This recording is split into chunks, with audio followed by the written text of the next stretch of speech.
¿te parece que nos vayamos preparando para que ingrese? Y llegó el estudio, así que bueno, lo aprovecha. Sí, le vamos a dar cabida, por supuesto, en breve a nuestro columnista estrella, ya te diría. En representación del CEA, Fernando Risa siempre comparte una investigación profunda. Vaya a saber qué nos traerá hoy, porque, bueno... Como estuvo conversando con vos, ¿cómo va a abordar la temática? Sí. Es un toroñoño siempre. No, eso es ni hablar, pero siempre a mí me da la curiosidad.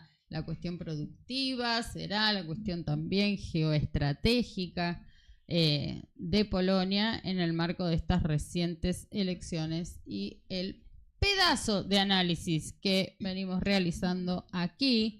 No lo van a encontrar en otro lado, no van a encontrar otro cachi que representa además un conjunto de compañeros, ¿no? Que vienen evaluando y que vienen estudiando. Don Fernando. Don Fernando. ¿Séptimo? ¿Octavo? No sé, ¿qué será? ¿El cuarto? Tiene un corte de pelo, mamá, ¿Es nuevo? No me doy cuenta. Está muy bien. Está prolijo. Está prolijito. Le damos la bienvenida entonces a este señor analista del Centro de Estudios Agrarios asociado a Nodal, Fernando Risa, el prolijo, el estudioso. ¿Cómo Buenos te va? días, ¿cómo están, compañeras, compañeros? ¿Cómo anda la gente de Nodal? Esta comunidad latinoamericana y caribeña. Mira, feliz de Feliz de no verte. Perdón, me comí el feliz de verte. Ahí está. Ahora sí, qué espectáculo. Ahora sí te pueden ver esa carita. ¿Quién te hizo la carita, Fernando? Qué temita que... ¿Viste? Yo creo que vamos a tener que aumentar un poco los contratos, digamos. Porque no habían dicho. Decime que al menos viajaste sentado, Fernando. No, que voy a viajar sentado, hermano. Parado todo el camino. Está largo el camino. Y leyendo. Claro, estudiando porque si no, no llegamos. Muy bien. Es que ahora pico, en la mañana la provincia de Buenos Aires se acerca a esta ciudad que todavía es imposible. sigue concentrando, sí, lamentablemente. Tenía fe, tenía esperanza, tenía optimismo con que como venías unos minutitos más tarde podías disfrutar de un asiento, pero no. Mirá vos. Y él, ya que te tira estos temas, viste, quiere que estés bien, por lo menos. Está bien. Piensa en el bienestar de la gente. No, están pidiendo, chicos, claro, pero no puedo, mirá. producción. No, ahí está, entramos, acá nos vemos perfecto. No puedo, producción. Bueno, ahí lo está. que quieran. Hay un nivel de intensidad. Sí, que está difícil. Acá, mira, entramos, ahí estamos. ¿Estamos? Amor, mira. ¿Estamos en el aire? Diría el cordobés. Muy bien. Bueno, bienvenido entonces una vez más. Muchas gracias. Formal. Seguro que esta comunidad te está saludando, aunque no la estamos leyendo. Pero bueno, siempre es un gusto recibirte, no solo para nosotros. Y si ahora no te... No, si te están, siempre te saludan. A ver, porque Alfer, ¿quién lo viste? Pregunta a Lucas Aguilera. Un saludo a nuestro director de investigación. Qué buena pregunta. Está bien vestido, yo creo que ahí aportan dos mujeres. Ha dejado Balbi definitivamente. Dos mujeres en su vida. Laureano Sosa dice, Fernando ha dejado Balbi definitivamente. Ha dejado Balbi definitivamente. Sí. Ahí sí, hay una Juana, hay una Marina que aportan acá. Reconozcámosle a las pibas su valor. Excelente pullover, dice Fernando Esteche. Mirá, te ha salido a bancar. Hola, Fernando, ¿cómo te va? Sí, que hasta donde estuve viendo había una amplia votación y quiero decirte que te desfavorecía. Sí. No me creen que lo elegí yo. 90 y pico de votos. 90 y pico mil de votos. ¿Y cuánto es? 75 a favor de Lina. Por supuesto, nosotras sabemos cómo funciona esto. Estoy siendo prejuzgado. Banco. Prejuzgado, totalmente. Cambio rotundo, nada. Bueno, sí, banquense entre ustedes, pero eso no les da la razón. ¿Qué quieren que no, banco que la Lina aportó. No aportó, no me deje. Quiero decir que mi voto fue ahí. O sea. Él se quiere adjudicar un pero criterio, es que no una fue victoria así, que no no fue ha así. tenido. Nunca yo siempre reconocería si no me lo hubiese elegido yo, pero no, como me lo elegí yo, no puedo falsear a la verdad histórica. Igual si es por memoria, quiero decir que Matías Casiagüe es un... Sí, un memorioso. Pero es un gran memorioso, por lo menos en términos geopolíticos. Correcto. Podríamos decir que Tiene una memoria Qué privilegiada. Información al pedo en la cabeza. Ojalá. Pero esa brillantez Me olvido intelectual. al instante de lo que... Sí, yo no sé lo que hice ayer. Esa brillantez intelectual a veces no se traduce en otras dimensiones de la vida cotidiana. No lo niego, pero este pullover me lo compré yo. Lo elegí yo. No importa, nosotros comunidad mantengamos. Estoy prisionero en una Yo fake creo, news. le vamos a pedir a la operación que finalice la encuesta, así ya ganamos y listo.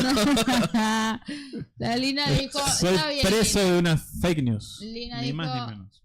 Lina cerró esto con la calidad de una mujer discutiendo cuando tiene que cerrar un debate. Ya tú sabes. Que se olvide del regalo que me pidió anoche. Mira, por favor. El problema es que le tiene que pedir los regalos y que no salen de él. Estoy pobre. No me digas. Te voy a regalar un chocolate. Estoy pobre. Sí. Pero bueno, Fernando, ¿qué has visto de Ucrania en relación a Polonia? Usted que ha investigado tanto el tema, usted que siempre sabe y trae la actualidad de las actualidades. Lo único de Polonia que te puedo decir es el polaco de derecho. No, bueno, a ver. No, un poquito estuvimos trabajando, en realidad el equipo hace un tiempo que Lewandowski también. Está claro. Hace un tiempo que viene trabajando en el tema. Nos fuimos a revisar una nota que habían escrito en conjunto, en colaboración entre el Centro de Estudios Agrarios con María Rizzo, la Meri a la cabeza, digamos, y el ODECIT con la Lina Merino. En su momento en el 2022, donde analizaban el conflicto en sí de la guerra, porque justamente digamos que lo central de la guerra es que afecta, o sea, el protagonismo lo tuvieron los sectores energéticos y alimentarios, que son lo que hacen base de la economía de ambos países y lo que le da una connotación global, porque ambos son muy importantes en términos globales en materia agropecuaria y energética, ¿no?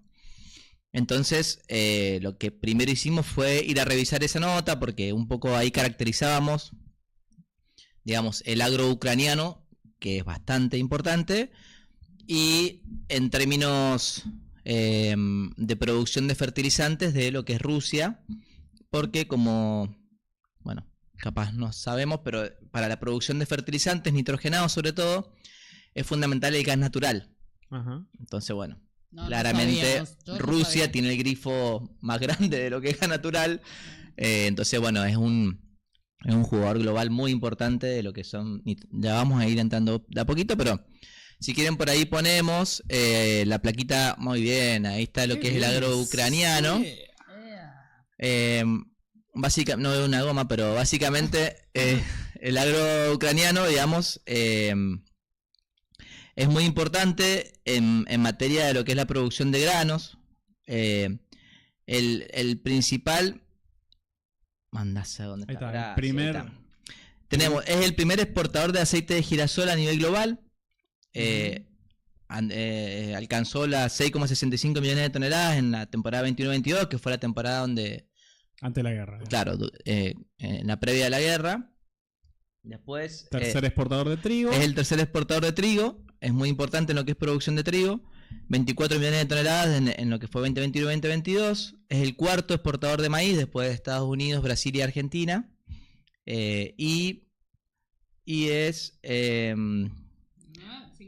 Claro, y tiene una gran cantidad de tierras afectadas a lo que es la materia agropecuaria. Hablamos del 56% de la tierra. Y bueno, es un tercio de lo que son las tierras productivas de la comunidad europea, digamos. O sea, es muy importante en materia productiva, lo que es en sí el agro ucraniano.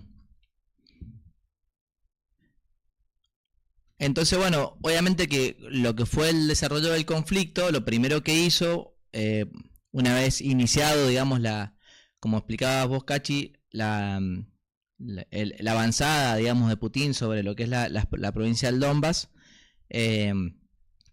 inmediatamente se dio lo que se llamó un superciclo de las commodities, porque obviamente un capitalismo que pone a los alimentos como mercancías a nivel global, y bueno, y como estos son importantes productos en lo que es trigo, maíz, centralmente, llevó a lo que es al aumento automático prácticamente al otro día de la declaración de guerra en las bolsas de Chicago de estos principales productos, donde llevó a la soja, por ejemplo, que aumentó un 5%, pasó a $6.45 la tonelada. En el mercado de Chicago, el trigo, $18 la tonelada, aumentó $18 la tonelada, se fue a $340, y el maíz aumentó $13 la tonelada y alcanzó los $282 dólares, ¿no? Bueno, eso como importante. Y después, en lo que es Rusia, si quiere ir la producción a acompañarnos, como les explicaba, Rusia es el principal productor de fertilizantes, centralmente los nitrogenados. Ya en el 2019 la FAO había hecho un estudio en donde analizaba la oferta y la demanda a nivel global de fertilizantes. Y ya se veía que había apenas un poquito más de oferta que de demanda, pero eso estaba desbalanceado en los continentes. Y casualmente el continente más afectado era América Latina, donde teníamos más demanda que oferta. Bueno, ahí está, perfecto. Bueno, acá, para que ustedes se den una idea, anualmente Rusia exporta 35 millones de toneladas de fertilizantes. Estamos hablando de alrededor de 8.100 millones de dólares. Aporta el 20% de este insumo a nivel global. Es el segundo mayor productor de amoníaco, de urea y de potasa. Y el quinto mayor productor de fosfatos procesados. Representa el 23% del mercado mundial de lo que es exportación de amoníaco, el 14% de urea, el 21% de potasa y el 10% de fosfatos. O sea que bueno, esto también fue bastante importante y también fue bastante fuerte cómo impactó, digamos, en lo que son las economías de lo que es América Latina y bueno, también la Unión Europea y demás, porque digamos, dependemos de todos estos tipos de insumos. Y ahí también tenemos otra plaquita que es el impacto de las importaciones de Rusia. Porque para que se den una idea, por ejemplo, en Argentina no es tan fuerte el impacto, porque está recién quinto en los importadores de fertilizantes, pero es del orden del 7%. Pero por ejemplo, en Brasil, ahí está la placa. Muchas gracias. En la previa a la guerra totalizaba el 23% de las importaciones de fertilizantes, los que eran de origen ruso. En el conjunto de la Unión Europea, casi el 27,5%, casi el 30% era de origen ruso. Colombia, el 27,4%, ahí es el 29% era de origen ucraniano, más el 13% que era de origen ruso, que en total hacía el 42% entre los dos países en guerra, eran lo que hacían las importaciones de fertilizantes para Colombia. Claro, un montón. Y lo que es Polonia, ya que estamos hablando de Polonia, de todo lo que importaba la Unión Europea, se llevaba el 26% Polonia. Imagínense. Claro, porque es un país profundamente productivo del sí, sí. De Europa. La Unión Europea, porque Ucrania de hecho no es parte de la Unión Europea. Exactamente. Ahí vamos después a tirar algunos datitos de Polonia en sí. Pero bueno, básicamente es para que se entienda, para que se den una idea. Francia necesita importar alrededor del 380% más de lo que produce en fertilizantes. O sea, produce... Muy dependiente. Claro, muy dependiente. Irlanda, cerca del 340% más de lo que produce. Italia el 230% más. Portugal el 154% más. España un 115% más. Bueno, Polonia es menos dependiente, solo un 67% más. Alemania un 45% y Holanda un 12% más. Pero igualmente es bastante alta la dependencia. Entonces, obviamente que este conflicto bélico entre Rusia y Ucrania tuvo un impacto global en lo que es la producción de alimentos. Y en lo que es la producción de commodities y en general de los alimentos, porque como decía, afectó el sector de los fertilizantes que son necesarios para todo tipo de alimentos a nivel global. Así que bueno, eso es importante para que entendamos un poco el contexto, digamos, de dónde se partió. Y bueno, algunos resultados, bueno, como les decía, en el plano agroalimentario, Ucrania tiene el 56,5% de las tierras cultivables. Entre Rusia y Ucrania representan el 14% de la producción mundial de trigo. 14%. Sí, el 60% de la producción mundial de aceite de girasol y el 5% de la producción mundial de maíz. En cuanto a exportaciones, el 78% de lo que es aceite de girasol, el 28% del trigo y el 19% del maíz. O sea que obviamente que estos dos países en conflicto van a afectar a nivel global por los números que estamos diciendo, ¿no? Bien, bueno, en el conflicto obviamente una de las zonas más críticas es el Mar Negro, que donde están los principales puertos, que es Odessa, Mykolaiv y Kherson. Esas zonas, obviamente, en el momento del conflicto fueron bloqueadas, y eso es lo que ha generado un fuerte impacto en la economía de esos países, ¿no? Centralmente de Ucrania, y ahora donde vamos a empezar a meternos en eso. Pero antes queríamos ver unos datitos que están buenos, que es un poco, bueno, viste, en toda guerra hay ganadores y perdedores, obviamente, y de estas 56,5% de hectáreas productivas son 32 millones de hectáreas, que son de tierras negras, son de una tierra de gran calidad, son similares a lo que es la pampa húmeda, donde hay una producción, digamos, natural por demás, digamos, ¿no? Hay una gran cantidad de materia orgánica, es una muy buena tierra, constituiría lo que es 1/3 del total de la superficie agraria de la Unión Europea. Y en el contexto de la guerra, Cargill, DuPont y Monsanto compraron 17 millones de esas hectáreas de tierras negras ucranianas, es decir, más de la mitad se lo quedaron 3 empresas. Que detrás de estas 3 empresas está Vanguard, BlackRock y Blackstone como fondos de inversión. Es decir, bueno, otra vez ganando. Algo de todo esto denunciaba Robert Kennedy, actual ministro de Salud de los Estados Unidos, diciendo que BlackRock se había quedado con las tierras de Ucrania, ¿no? Y que eran... Ahora entiendo por qué. ¿La proporción cuánto era? ¿Tres empresas se quedaron con? 3 empresas, Cargill, DuPont y Monsanto, se quedaron con 17 millones de hectáreas. Es decir, más de la mitad. Claro, la gente salió huyendo de la guerra y vendió a 2 pesos la habían comprado. Y 14 millones de desplazados hubo en esta guerra. Claro. Así que imagínense lo doloroso. Porque por ahí son números que parecerían fríos, pero lo doloroso que hay detrás de todo esto, ¿no? Porque obviamente detrás de esto hay un montón de sufrimiento. En cuanto a lo que es el mercado de fertilizantes, que está evaluado en 200 mil millones de dólares, está controlado por 9 empresas, solo 4 controlan el 33%, y también estos son resultados de la guerra. Durante el 2020 estas 9 empresas obtuvieron ganancias que si quieres se las nombro, son Nutrien, Yara, Mosaic, ICL Group, CF Industries, Fosagro, OCI, K+S y OCP. En 2020 obtuvieron ganancias por 13 mil millones de dólares. En 2022 obtuvieron ganancias de 57 mil millones de dólares. Es decir, que supuso un aumento del 440% en comparación al 2020. Eso también fue el efecto de la guerra, ¿no? De la guerra, bien. Bueno, ahí aparece el nombre. Jim Roger, cofundador del fondo Quantum Finanza, junto a George Soros, invirtieron en fertilizantes y en agricultura rusa a través de Fosagro.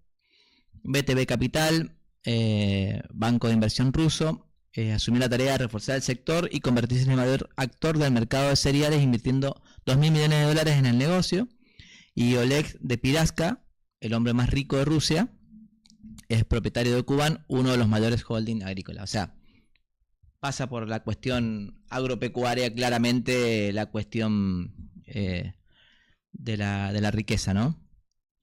Sí, uno de los elementos centrales de esta guerra también, ¿no? En términos económicos. Bueno, totalmente. Quedaron, a ver, las tierras de la pampa húmeda, la tierra de las cuencas del Mississippi, y estas tierras deben ser de las más fértiles del mundo, ¿no? Y se discutieron a bombazos quiénes eran los dueños, ¿no? Terrible escenario.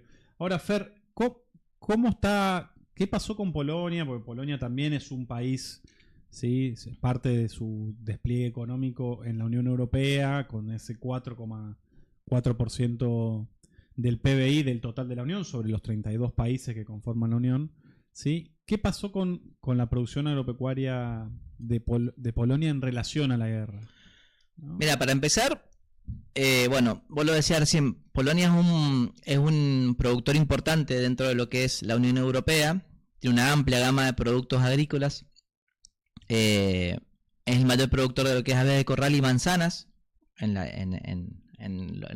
lo regional estamos hablando, y además es el segundo mayor productor de papas después de Alemania, y ocupa el tercer lugar en lo que es remolacha azucarera, colza y carne de cerdo. Pero además también es productor importante en lo que es trigo, centeno, triticale, avena, vegetales crucíferos, zanahorias, cebollas y cerezas. Y además está creciendo últimamente todo lo que es la producción de maíz y lo que es leche. Entonces, ¿qué pasa? Cuando se da este contexto de guerra, la Unión Europea, ahí hay una serie de plaquitas, está medio largo, pero lo vamos a pasar despacito. No, pero está bueno, sí, producción original. Que es la línea del tiempo, perdón, la línea del tiempo, que dice línea del tiempo 1. Ahí está. Ahí está. Bueno, ¿cómo fue un poco la cronología de los hechos? En junio del 2022, la Unión Europea decide apoyar comercialmente a Ucrania en esto del contexto de guerra. Entonces le levanta. En el 2014 habían hecho un acuerdo Unión Europea-Ucrania en donde se permitía el ingreso de una serie de productos agropecuarios, pero con aranceles, por supuesto, porque entraban al mercado común de Europa y obviamente afectaba a los productores locales. En el contexto de guerra, que se bloquea todo lo que son los puertos del Mar Negro, lo cual complica mucho la sobrevida de esos productores y sobre todo de Ucrania como país, la Unión Europea decide levantarle los aranceles, es decir, dejarlo pasar sin aranceles de una serie de productos que consideraba básicos, como por ejemplo granos, aves, huevo, azúcar, entre otros. Eso básicamente era que pudieran pasar por tierra y ahí también no solamente abastecer la Unión Europea, sino llegar a África, a otros lugares del planeta que no podían salir por el mar. Y pasar por tierra es pasar por Polonia, digamos. Claro, era entrar por todo. Bueno, vos lo estuviste viendo recién en el mapa. Solo en junio las importaciones de maíz ucraniano alcanzaron 548.838 toneladas. Ya en diciembre del 2022 ya empieza a haber una situación de importaciones récord y de tensiones regionales, porque de esas 500.000 se fueron a 1.541.000. Mierda. Entonces obviamente eso empezó a tensionar, como yo les decía recién, en Polonia estaba creciendo lo que es el cultivo de maíz, además el trigo y demás. Entonces con todo este aumento del ingreso de los productos agropecuarios especiales, como se llamó en ese momento, granos, aves, huevo, azúcar, entre otros, empiezan a haber una serie de países que empiezan a pararse un poco de manos, que está Polonia a la cabeza, Hungría, Eslovaquia, Rumania y Bulgaria, diciendo obviamente que sus mercados estaban saturados y que eso, la entrada de estos productos a menor costo hacían que bajaran los precios locales y una competencia desleal con sus productores. Claro, porque no tenían aranceles. Exactamente. Y deben haber vendido por 2 pesos también. Claro.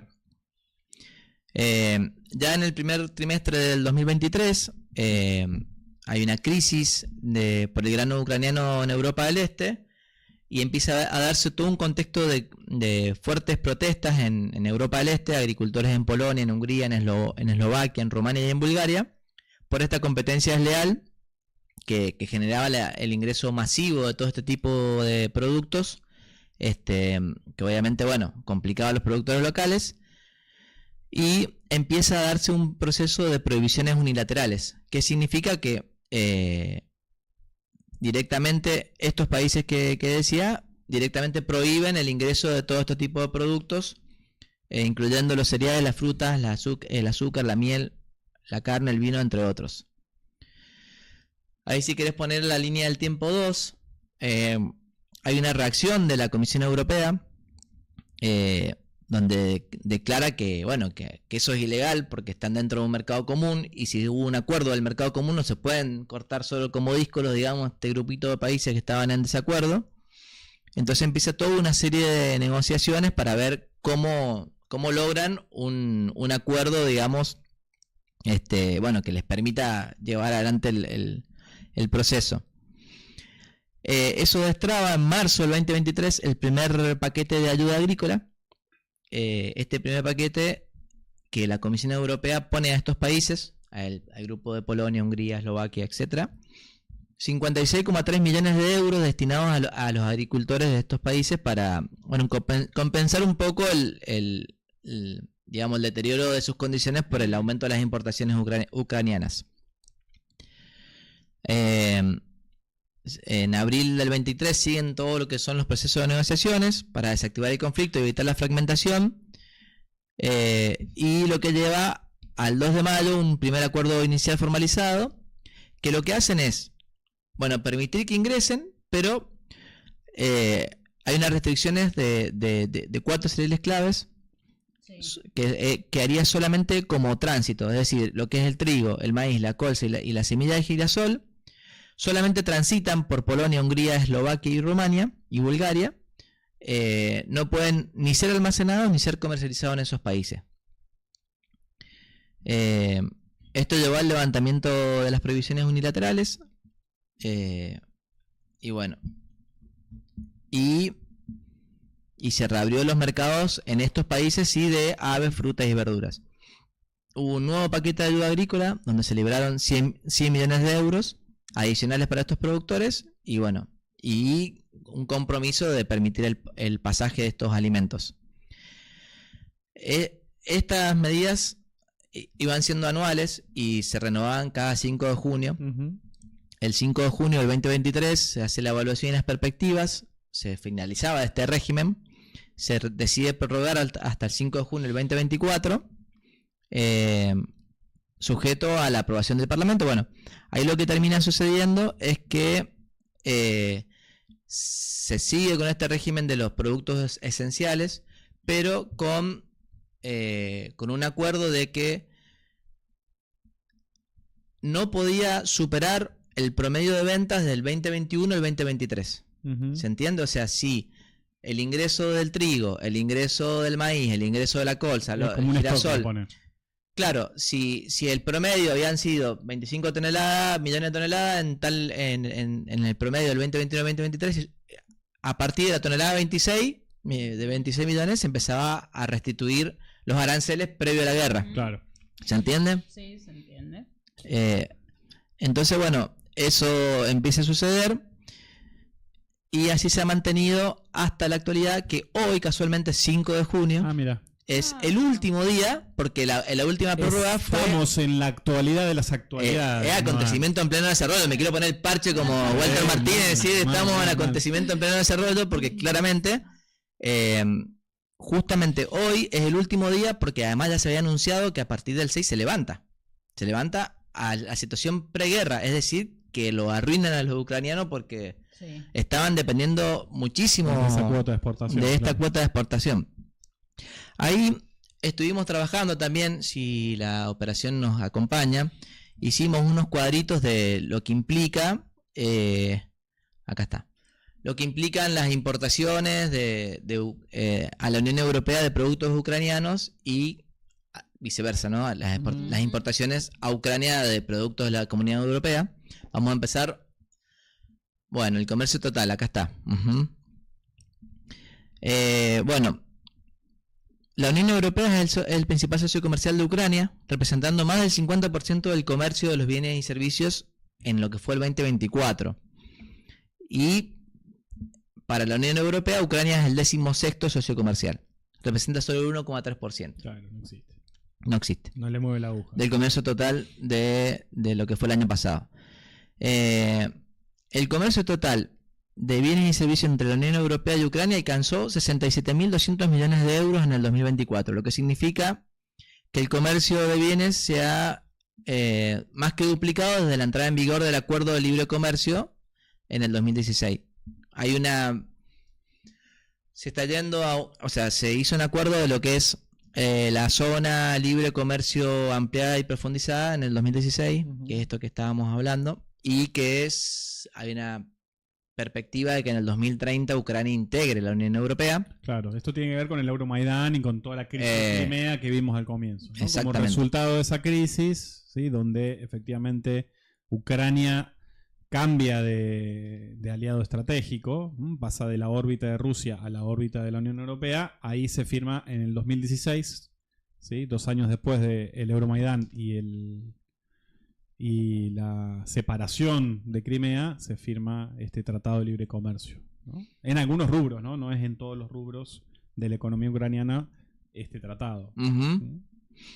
¿Sí? Si querés, ahí está, espectacular. Fíjate, volvé para atrás que está bueno ese dato, Fer, que no lo mencionamos. ¿Cuál? ¿Sí? Ucrania fue el tercer mayor proveedor agroalimentario de la Unión Europea en 2025, ¿sí? En este año. Lo cual indica que efectivamente la Unión Europea está sosteniendo la economía ucraniana. A más no poder y hasta incluso a riesgo de partirse hacia adentro, porque bueno, claro, ya esto se agudizó y este grupo de países, yo no lo dije, ahora me hiciste acordar, que hablábamos de Polonia, Eslovaquia, Rumania, Bulgaria. Todos los países de la Europa Central. Claro, empieza a sumarse Francia e Italia, claro, a ese grupo. Productores agropecuarios. Claro, todo ese grupo se empieza a consolidar, por eso es que tienen que dar de baja el acuerdo a partir de mañana, digamos, que bueno, hay que ver cómo siguen aconteciendo los hechos, pero bueno. Si querés pasar, como habías hecho a la próxima, ahí está. Bueno, fíjense, las importaciones de bienes de la Unión Europea desde Ucrania ascendieron a 24.500 millones de euros en el 2024. Las principales exportadoras de bienes ucranianos de la Unión Europea, bueno, fueron los cereales, un 18,1%, grasas, aceites animales o vegetales, 12,5%, semillas oleaginosas, el 10%, hierro y acero, el 7,8%, minerales, escorias y cenizas, el 7,8%. Y bueno, y ahí está lo que decías, sigue siendo la tercera mayor fuente de importaciones agroalimentarias de la Unión Europea por valor. Tercer fuente.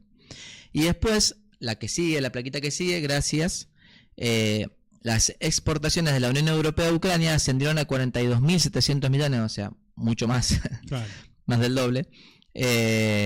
En 2024 las principales exportaciones a Ucrania fueron combustibles minerales y aceites minerales, 16%, maquinarias eléctricas, 10%, maquinarias, 9,7%, vehículos de motor, 9,5%, armas y municiones, 7,7%.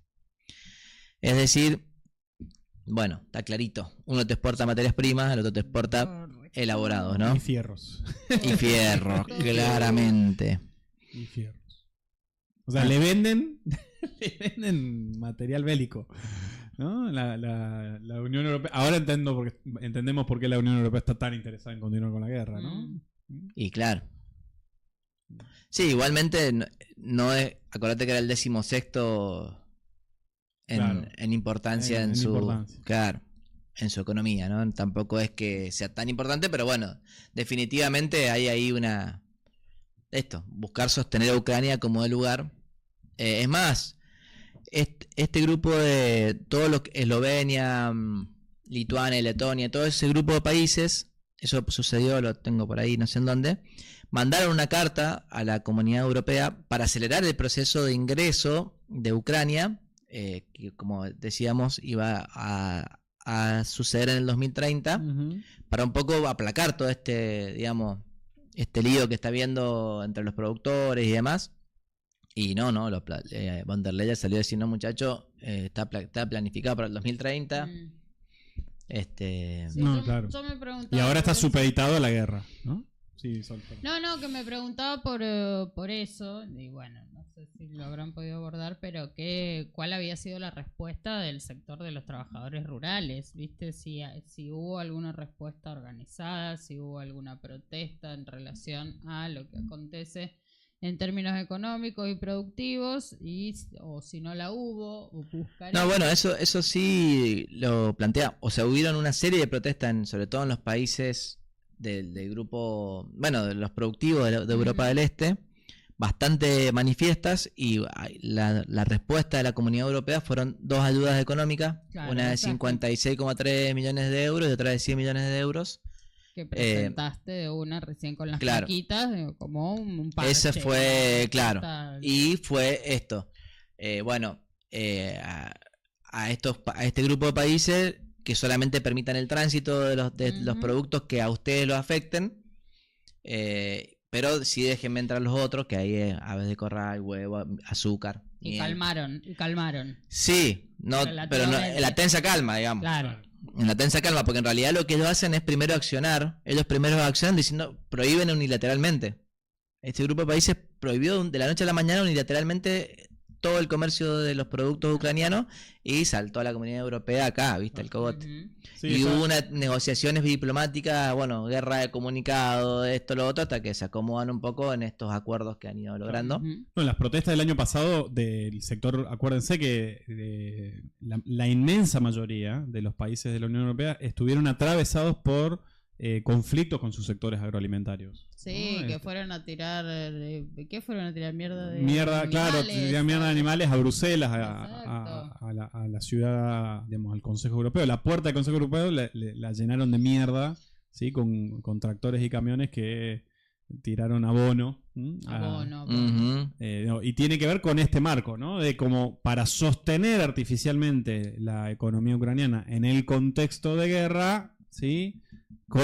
Permitieron la colocación a muy bajo precio, porque obviamente Ucrania tenía que vender y a precios de remates toda su producción, extensa producción agropecuaria, y eso complicó económicamente a el sector productivo agroalimentario de toda la Unión Europea, particularmente de sus países que son potencia agroalimentaria. Francia es uno, es por lejos el país en términos agroalimentarios más importante de la Unión Europea. Luego sigue Polonia, ¿sí? Y entonces, fíjense cómo empieza a haber, uno puede establecer una correspondencia, no es lineal, pero una correspondencia en los resultados electorales de los sectores, ¿sí? De la derecha, nacionalistas europeas, ¿sí? Que pretenden el fin de la guerra en Ucrania, que hasta pretenden en algunos sectores diálogos y entendimiento con Putin, incluso que algunos tienen abiertamente simpatías con Putin, ¿sí? Cómo hay una correspondencia con la situación de los productores de la producción agropecuaria. Entonces, Totalmente. está pasando eso. En Polonia pasó eso. El resultado de Polonia lo que está marcando es efectivamente que hay un sector de la población, ¿no? La de base más por fuera de Varsovia, que está perdiendo con la guerra de Ucrania. Que está perdiendo con la guerra de Ucrania. Y que parece que no está dispuesta a no levantar la voz. Claro. Porque la está levantando. Bien. Fer, Totalmente. un espectáculo estos datos. Impresionante. Que estabas tan preocupado. ¿Qué más? Claro, dice no. Menos mal, no, estoy preocupado, no pude investigar nada. Actividad 14 placas, señoras y señores. Actividad parlamentaria, vamos a hacer la próxima.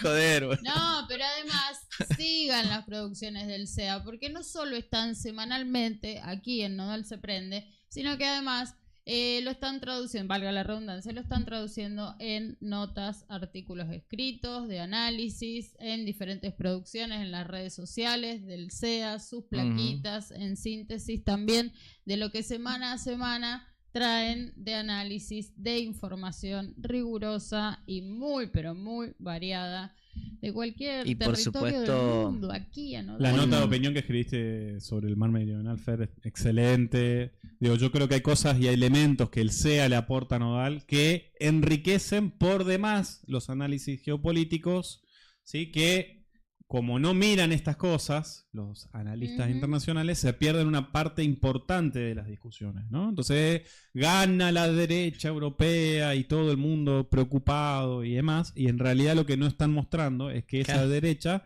europea se asienta electoralmente en la crisis de sus sectores productivos, producto de la misma guerra, ¿no? Claro que no van a votar a candidatos pro Bruselas si Bruselas los está cagando de arriba de un poste. Claro. Para sostener una guerra, ¿no? Totalmente. Absolutamente. Me gustó ese cierre.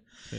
Bueno, no quería dejar de irme sin saludar a mis compañeros y compañeras del Centro de Estudios Agrarios, por supuesto, que bueno, que obviamente que sin ellos no habría toda esta información porque no sale de una sola persona. Así que bueno, agradecerle a los compañeros, y estoy viendo un par de mensajes, así que bueno, muchas gracias. Estaba preguntando, Fer, una pregunta muy importante. Ay. Dice, Matías pregunta, dice, acá, Luz en realidad. ¿Seguís, saludos de San Rafael, seguís saliendo a correr a la mañana? La cortina salgo a correr cuando me da el sol así en la cara. Es que o el tren cuando se me pasa, ¿viste? Está muy frío. Hice todo, lo di todo, pero llegué hasta un límite que fue... Lo diste todo. Claro, lo di todo. La ola polar. No, bueno, el tipo salía a 6 de la mañana, me llegó a mí por un comentario acá a correr. Qué cosa hermosa. ¿Cómo se puede correr cuando tenés Es el mejor momento del y día. sí, de una, en verano lo mejor que te puede pasar, después en invierno Sí. solo querés estar tapado hasta acá. Duro, Pero ¿viste? bueno, Habría que abolir el invierno. Yo, si algún día nosotras conducimos el mundo, me voy a encargar de que... Pero acordate que acá te ven sea la abolición. los compañeros caribeños, que no existe el invierno, o el Claro, invierno es bueno, caluroso. Así vivamos que todos en el Caribe, Claro, por fin. es más fácil. Entonces nos mudamos todos para allá, ¿no? Claro. Tal cual, nos tal mudamos cual. todos para allá. Bueno, Fer, gracias. Bueno, La muchas verdad, gracias. por este esfuerzo brillante del análisis, ¿no? Y, no llegué, 14 placas, señoras y señores. ¿Sí? Esto es el CEA, ¿sí? La profesionalidad con la que nos corren todas las semanas. Acá son unos puteros lo del chat que me da mucha risa. No importa, porque no nos vamos más. Pero Laureano Sosa dice: altos datos aportaron hoy al análisis. Excelente columnista, casi al nivel de Lorca. Qué bravos que son. Ñoñazo. Gracias, Fernando. Sí, no es que todos nos preguntemos qué produce Ucrania. Tremenda información hoy, tremendo análisis. Esta dimensión, como decían los compañeros, es central. Y Nodal te la cuenta, y en Nodal aparece en el resto de los medios. Por ahora no.